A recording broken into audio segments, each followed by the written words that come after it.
Bueno, Jessica Andrea Carballo trabaja en el ISIC, un instituto de doble dependencia de CONICET y del Departamento de Ciencias e Ingeniería de la Computación de la Universidad Nacional del Sur, Bahía Blanca, Argentina.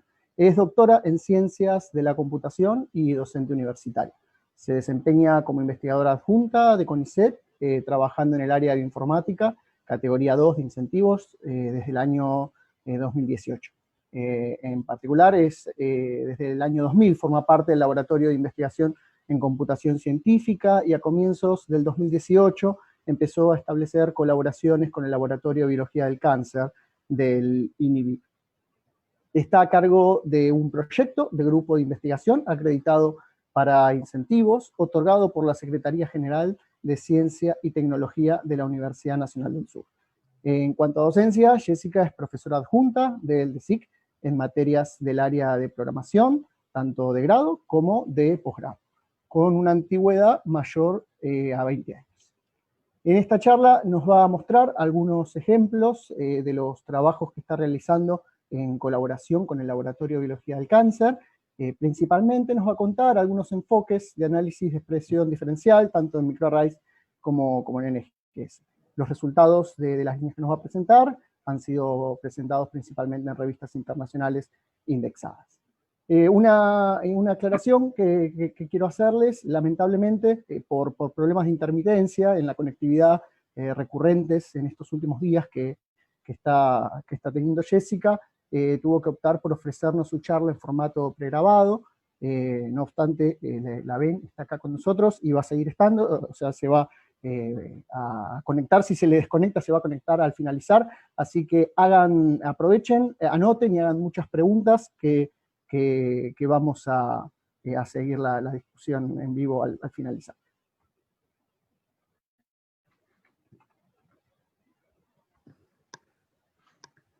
Buenas tardes a todos.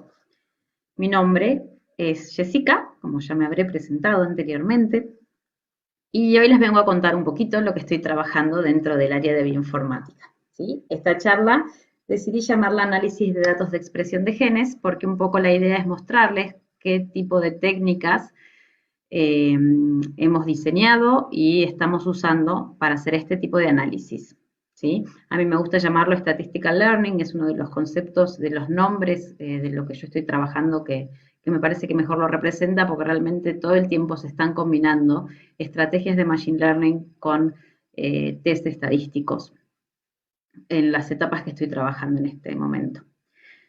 Bien. Les cuento un poquito cómo se armó el grupo. Yo formo parte de un grupo más grande, que es el grupo Biochemtics, del cual es director el doctor Ignacio Ponzoni, y a partir de fines del año 2018 empecé una colaboración con el grupo que trabaja en otro instituto de CONICET, que es el INNIBIB, que es el Laboratorio de Biología del Cáncer.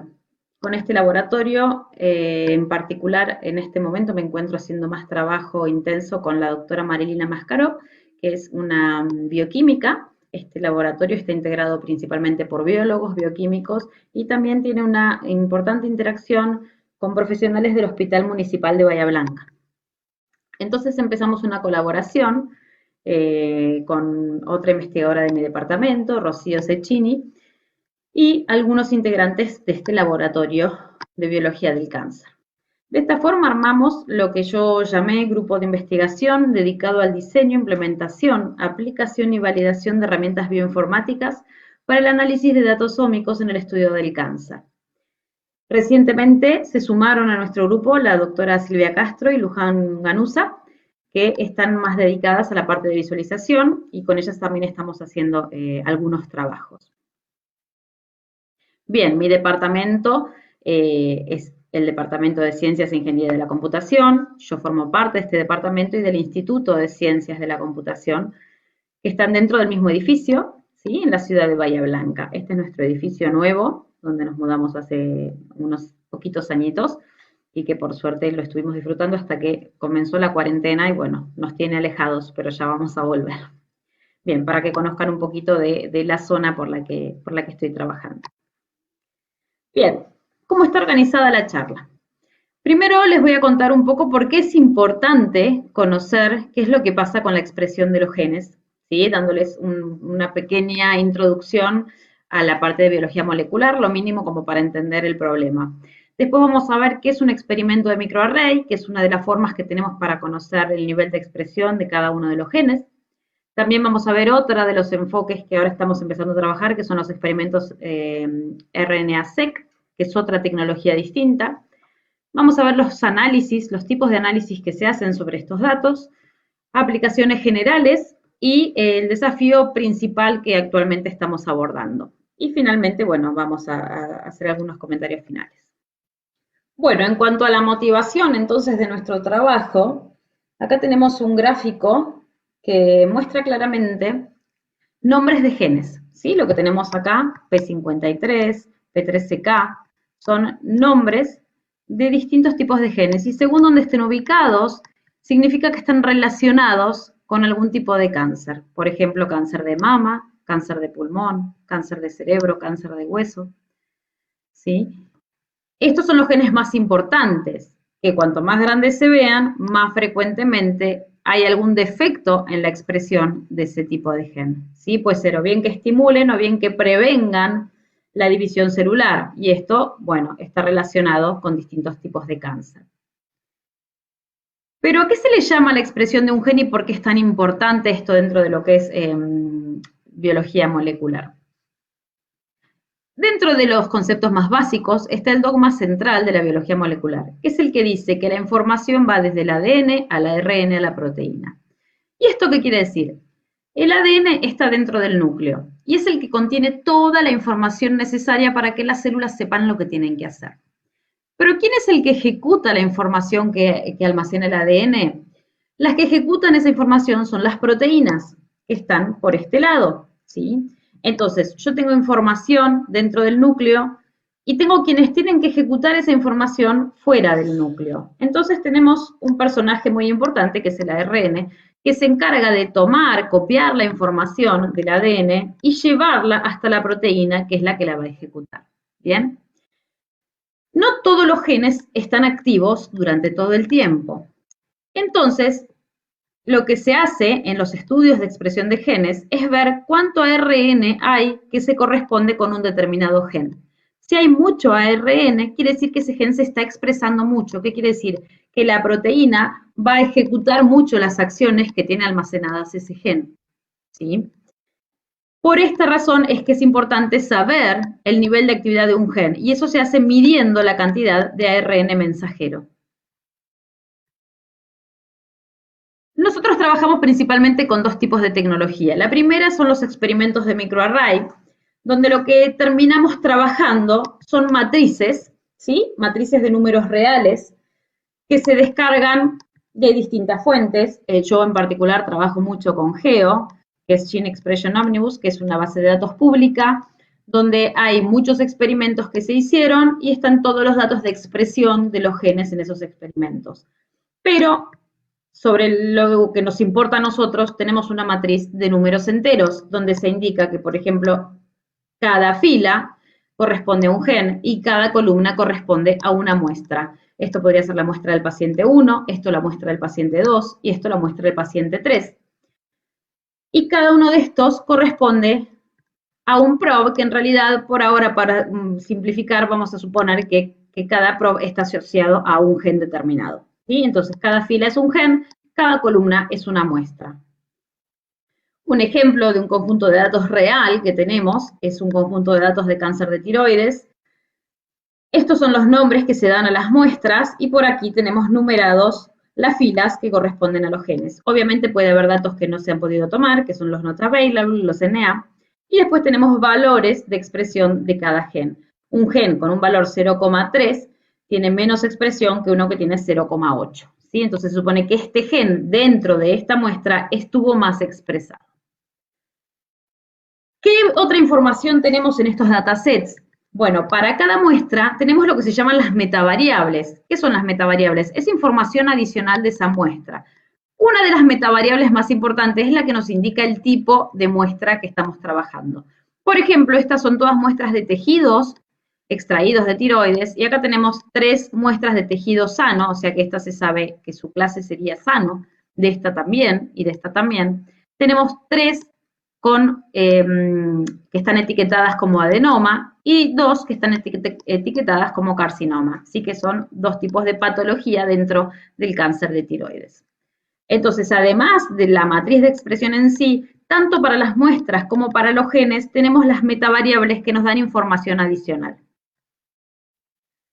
En cuanto a los experimentos RNA-seq, lo que cambia principalmente, sin ponernos en detalle en cómo se realiza el experimento, es que terminamos teniendo también una matriz donde las filas son genes y las columnas son muestras, pero en este caso no es una matriz de reales, no está midiendo la abundancia del RNA, sino que lo que está midiendo son conteos de cuántas copias se encontraron del gen, ¿sí? De manera simplificada. Entonces lo que yo tengo en esta matriz son números enteros, que son conteos, y por esto después, bueno, los métodos que se usan van a ser diferentes que los que se usan en los experimentos de microarray. Bueno, ya sea que estamos haciendo un análisis sobre datos de microarray o sobre datos de RNA-seq, los tipos de análisis en general se pueden organizar en, acá me quedó como datos de microarray, pero también sirve para la otra tecnología, que es la que estamos trabajando ahora más recientemente. Podemos hacer predicción de clase, comparación de clases y descubrimiento de clases, ¿sí? Predicción es lo más conocido como clasificación. Descubrimiento de clases, vamos a estar haciendo agrupamientos o más conocido como clustering. Y comparación de clases es lo que llamamos detección de genes diferencialmente expresados. En todo esto hay una combinación de machine learning con estadística, ¿sí? Por eso yo le llamo statistical learning a la forma de investigación que nosotros hacemos. Clasificación está relacionado con lo que es aprendizaje supervisado. ¿Por qué? Porque para armar un clasificador nosotros tenemos que tener tanto el dato de entrada como el dato de salida, ¿sí? Yo tengo que tener la expresión de un gen y tengo que saber a qué muestra pertenece, muestra de tejido sano, muestra de tejido enfermo. Por eso hablamos de aprendizaje supervisado, ¿sí? Tengo que saber a qué clase pertenece para poder entrenar un clasificador. En cambio, en clustering yo podría tener una matriz de datos de expresión donde solamente sepa cuáles son los genes y que yo no tenga información sobre las muestras y trate de encontrar conjuntos de datos que formen patrones que me estén indicando que esas muestras puedan tener algo en común. Y por último, la parte de detección de genes diferencialmente expresados, necesitamos las etiquetas de a qué clase pertenecen las muestras y en general esto nosotros lo venimos manejando más que nada con test estadísticos, ¿sí? Se puede hacer, hay muchas técnicas también de machine learning, pero en particular hasta ahora hemos manejado técnicas estadísticas. Entonces, ¿qué sería estudiar los genes diferencialmente expresados dentro de esta matriz de datos de expresión de un experimento de microarray? Sería ver, por ejemplo, si yo acá tuviera que esto tiene valores muy bajos y que esto tiene valores muy altos, entonces yo podría hacer un test para ver si la diferencia entre las medias del gen 2 en tejido sano es significativa con respecto a la media del gen 2 en el tejido que está etiquetado como adenoma. Ver si esa diferencia de las medias es significativa a través de un test estadístico es darme cuenta si este gen está diferencialmente expresado. ¿Y qué me indicaría esto? Me indicaría que el gen puede ser representativo de algún tipo de patología, ¿sí? Si tiene una expresión muy baja cuando está sano y muy alta cuando está dentro de algún tipo de patología, puede ser una señal. Bien, entonces puede ser importante como un gen para tener en cuenta para estudiar una determinada enfermedad. Dentro de las aplicaciones generales, vamos a ver que vamos a estar generando, para los genes diferencialmente expresados, se generan muchos boxplot, donde se puede ver para un gen determinado la diferencia de los valores de expresión en cada uno de los grupos de muestras. ¿Sí? Acá tengo 3 grupos, que obviamente después de mostrarle al biólogo el gráfico, vamos a hacer los test de hipótesis correspondientes para ver si esas diferencias que se ven gráficamente son realmente significativas. Hemos encontrado algunos genes, como por ejemplo, cuando encontramos este gen, haciendo todo el estudio de los genes diferencialmente expresados, vimos que la proteína codificada por este gen es una supuesta proteína supresora de tumores. Por lo tanto, es lógico ver que si está lo que sería underexpressed, o sea, con una expresión más baja que lo que debería tener, este no está pudiendo suprimir tumores y por eso está presente dentro de lo que es un tejido etiquetado como carcinoma, ¿sí? Nosotros primero hacemos las listas de genes, las analizamos con varias herramientas y dentro de eso también buscamos en la bibliografía y muchas veces encontramos que hay algún soporte dentro de la bibliografía que nos indica que el estudio que estamos haciendo es razonable. Acá podemos ver otros genes que fuimos encontrando como diferencialmente expresados, ¿sí? Y que encontramos información que soportaba estas hipótesis que teníamos sobre estos genes, ¿sí? Esto en particular es sobre el cáncer de mama, que estén diferencialmente expresados en un estrógeno receptor positivo o negativo, o diferencialmente expresado en 3 grados de tumor, ¿sí?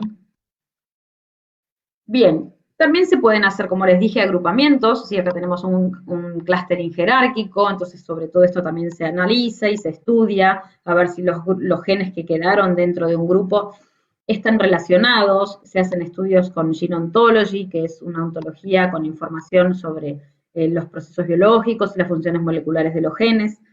Todo esto tiene después muchos pasos posteriores a el paso principal, que es encontrar grupos de genes que estén relacionados con alguna patología. Y acá vemos también otra de las cosas importantes que analizamos es el tema de la correlación entre los genes, ¿sí? Genes que estén muy correlacionados, quiere decir que su perfil de expresión se mueve de manera similar y podría indicar que juntos están participando de algún tipo de proceso biológico. Como uno de los desafíos principales que tenemos actualmente tiene que ver el cáncer de tiroides y tiene que ver con algo que se está dando, que tiene que ver con, valga la redundancia, un estudio que se hace en alguna sospecha de alguna patología en tiroides. Se hace una punción en la tiroides y después tenemos una clasificación de ese tejido que se hizo la punción con aguja fina. ¿Qué pasa con esto, con estas punciones? Pasa que 60% de los nódulos resultan benignos, el 5% son malignos y entre un 10 y un 30 es indeterminado. ¿Qué pasa con este indeterminado? Va directamente a tiroidectomía. ¿Qué quiere decir esto? Se extrae completa la tiroides. Y una vez que la tiroides se extrae, se analiza ese tejido que se sacó y se encuentra que solo entre el 20 y el 25% de esa tiroides que se extrajo fue cáncer y que entre el 75 y el 80 eran nódulos benignos. Por lo tanto, en este punto es donde se ve bien la motivación de que resultaría importante saber qué grupo de genes nos permitiría discriminar entre los casos indeterminados, cuáles se supone que podemos predecir que corresponden a tejido enfermo y cuáles no. Entonces, como un objetivo principal es diseñar un clasificador que nos va a servir como herramienta de soporte de decisión. Siempre hablamos de soporte de decisión porque no vamos a decidir nada a partir del resultado del clasificador. Pero sí puede ser un dato más que le sirva al profesional para elegir un diagnóstico que se le va a sugerir al paciente, ¿sí? Como dijimos, es una herramienta complementaria. Siempre va a haber un estudio patológico principal, ¿sí? Del tema. Entonces, tomamos no solo uno, sino varios datasets de cáncer de tiroides, donde se hicieron distintos tipos de estudios.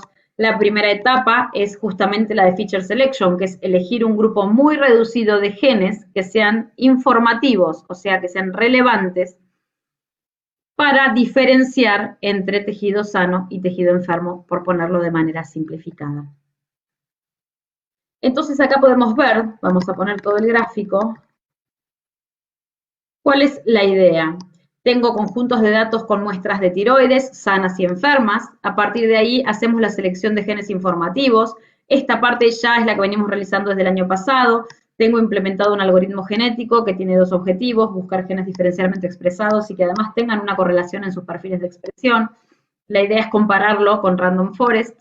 A partir de acá y de hacer todos los análisis con Gene Ontology y Panther, y EnrichR y todas las herramientas que tenemos para verificar si los conjuntos de genes tienen una relación medianamente que sea posible, que sean representativos.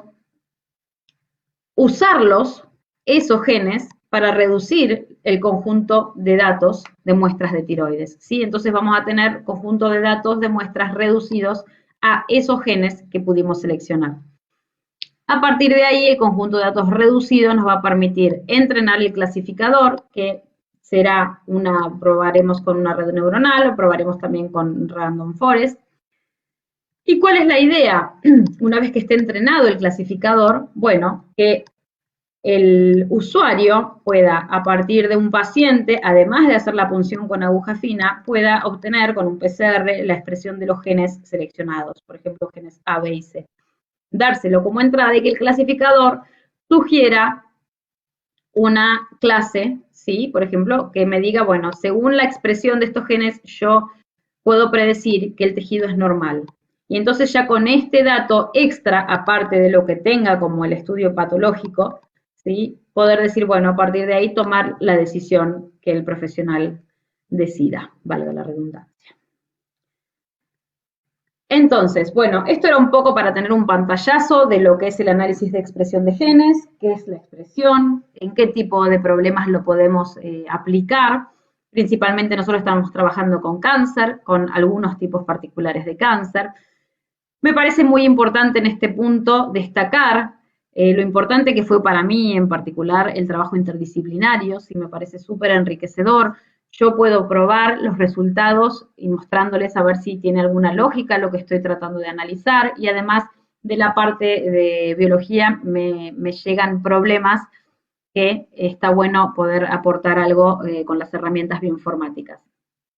¿Sí? Por eso, bueno, me parece lo principal eso y bueno, esta colaboración entre distintas áreas de investigación y que además están muy ligados a la práctica clínica, ¿sí? Con su interacción con el hospital municipal, entonces todo funciona de manera muy sinérgica. Y bueno, el potencial de transferencia, bien, porque si nosotros lográramos armar este kit para soporte de decisión de cáncer de tiroides, podría ser incluso un producto que se podría transferir, bien. Bueno, eso es todo por aquí, quedo a su disposición para preguntas, consultas, sugerencias y todo lo que consideren.